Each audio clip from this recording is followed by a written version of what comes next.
From WBNG TV, this is Action News at 5:30. With heartfelt words, the community speaks out on Officer David Smith of Johnson City, who lost his life in the line of duty here this morning. Also, we speak to some neighbors of the shooter, talking about what they knew about him and his character. Good evening. I'm Candace Chapman. Thank you for joining us. Johnson City police officer shot and killed early this morning after responding to Southern Tier Imaging for a disturbance call. Our Kelly McCarthy is live on the scene off Harrison Street to give us a timeline of what happened that led to this fatal shooting. Kelly? Candace, Johnson City police say there is no clear reason to why a Southern Tier Imaging employee shot and killed a police officer here early this morning.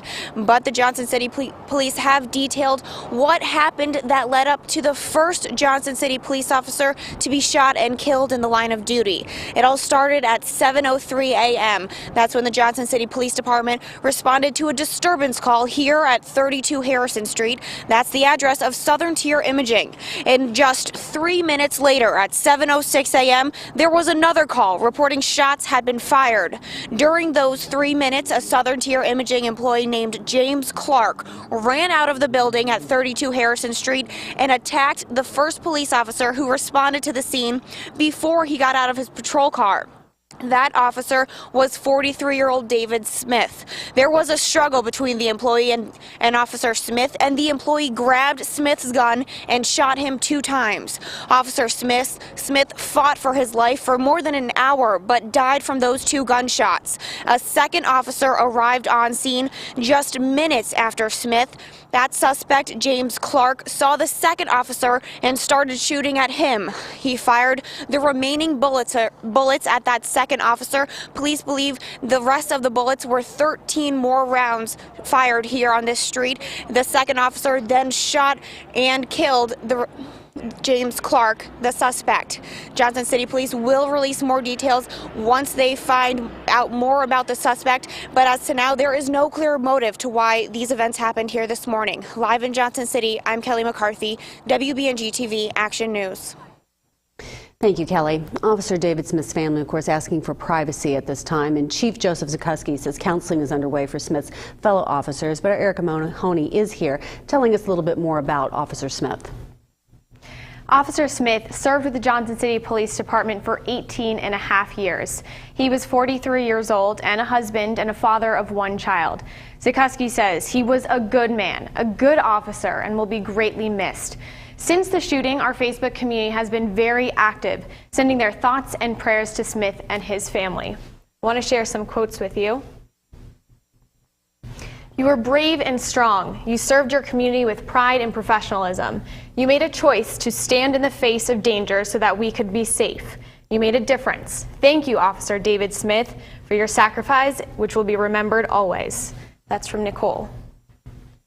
Dawn says, I am at a loss for words. Officer Smith was a great man. He will be greatly missed by all. I have known you for a long time, actually since the start of your career on the Johnson City Police Force. You are a great person to talk with. You helped my children through the years. You were a good friend to have.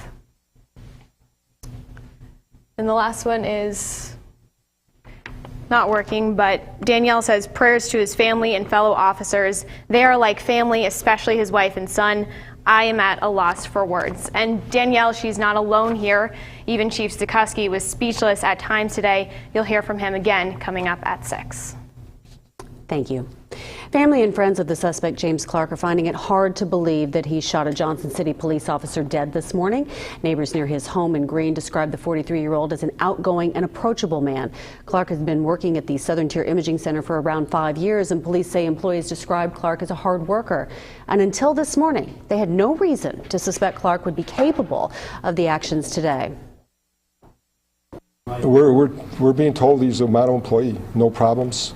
No indication that we're being told that they were shocked at what took place in the behavior that he demonstrated this morning. So that's what's puzzling. There's no mental history at this point. Clark has a wife and at least 1 child, we're told a young boy. Southern Tier Imaging Center also released a statement late this afternoon saying physicians and staff are shocked. Their hearts go out to Officer Smith's family.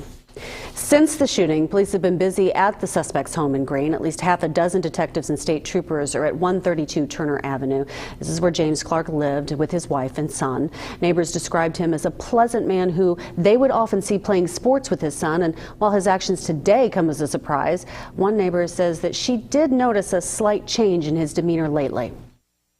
Normally he would just friendly, always like quick to say hello and strike up a conversation.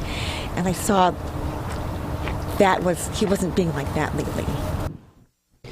And police obtained search warrants to search the home and his computer to try to see if they can figure out why James Clark took the action he did. As of now, there is no clear reason for why this happened. In order for the New York State budget to be passed on time, the simple majority in both chambers must give it the green light, and Governor Andrew Cuomo must sign on the dotted line, and that's all before 11:59 tonight. If that happens, the 2014-2015 state budget will be the fourth in a row that's passed on time, and first in the past 37 years. For some quick highlights, Governor Cuomo's office says the $137.9 billion budget keeps spending growth under 2%. It proposes a 2-year property tax freeze, saving around 2.8 million people an average of $300 a year. There's also a renter's tax credit for anyone whose adjusted gross income is below $200,000. Also a manufacturing tax cut and reduction in the business tax rate. Of course, a major topic on the budget is education. The budget calls for a 5% increase in education aid for the next school year. And if that's passed as is, high school or districts will receive nearly 70% of that increase. Assemblywoman Donna Lupardo says Broome County schools will receive $6.5 million more than the governor's original proposal. In a statement, she said, "We worked very hard to make the case that our schools needed additional resources to meet the challenges they are facing," end quote. Lupardo's office confirms that nearly $11 million more in state aid is included over last year's budget. The proposed budget also includes changes to the Common Core, including getting rid of bubble tests for students between pre-kindergarten and second grade.